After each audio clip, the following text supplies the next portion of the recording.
எல்லோருக்கும் வணக்கம். Welcome to my channel. இன்னைக்கு நம்ம என்ன பார்க்க போகிறோம்னு பார்த்தீங்கன்னா டேஸ்டியான சிம்பிளான ரவை கேசரி. வாங்க எப்படி செய்யலான்னு பார்க்கலாம். இதுக்கு தேவையான பொருட்கள்னு பார்த்தீங்கன்னா ஜஸ்ட்டு கம்மியான குவான்டிட்டிலே நம்ம செய்ய போகிறோம். இப்போ ரவை எடுத்துக்கலாம். முந்திரி, திராட்சை, ஏலக்காய், கேசரி பவுடர், நெய், சர்க்கரை, அவ்வளோதான். ஒரு பேன் எடுத்துக்கலாம்.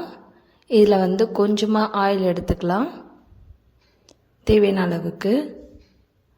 நெக்ஸ்ட்டு கொஞ்சமாக நெய், முந்திரி பருப்பை நம்ம வறுத்து எடுத்துக்கலாம். அப்புறம் அது கொஞ்சம் ரோஸ்ட் ஆன உடனே உலர்ந்த திராட்சையை இதில் போட்டு அது கொஞ்சம் பபுள்ஸ் மாதிரி ஆனோடனே எடுத்து வச்சுக்கலாம் தனியாக. நெக்ஸ்ட்டு ரவை எடுத்துக்கலாம்.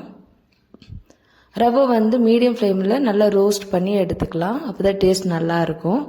நெக்ஸ்ட்டு எந்த கப்பில் நீங்கள் ரவை எடுத்தீங்களோ அந்த கப்லேயே 3 பங்கு தண்ணின்னு சேர்த்துக்கலாம். நெக்ஸ்ட்டு கேசரி பவுடரோட எசன்ஸ்க்காக நம்ம கலருக்காக எடுத்துக்கிறோம். அது கொஞ்சம் மிக்ஸ் பண்ணி விட்டுக்கலாம். நெக்ஸ்ட்டு ரவை எடுத்துக்கலாம். ரவையை நல்லா கை விடாமல் கலருங்க. அப்போ தான் இந்த பபுள்ஸ் மாதிரி கட்டி இல்லாமல் நம்ம இந்த மாதிரி மணல் மணலாக கிடைக்கும். நெக்ஸ்ட்டு கொஞ்சம் கொஞ்சமாக நம்ம சர்க்கரையை ஆட் பண்ணிக்கலாம் உங்கள் ஸ்வீட்டுக்கு ஏற்ற மாதிரி. நான் எவ்வளோ ரவை எடுத்தனோ அதே அளவுக்கு நான் சர்க்கரை எடுத்திருக்கேன். அதே கப்பில் நல்லா மிக்ஸ் பண்ணிக்கோங்க. பார்த்தீங்களா ஸ்ட்ரெச்சர் எவ்வளோ சூப்பராக இருக்குது. அவ்வளோதாங்க. நீங்கள் தேவையான நம்ம வறுத்து வச்ச முந்திரி பருப்பெல்லாம் எடுத்துக்கலாம்.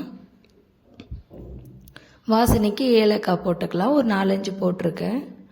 அண்ட் ஃபைனலாக கீ கொஞ்சம் ஆட் பண்ணிக்கோங்க. அவ்வளோதான் ஃப்ரெண்ட்ஸ். சுவையான கேசரி ஜஸ்ட் மினிட்ஸ்லேயே கிடச்சிச்சு.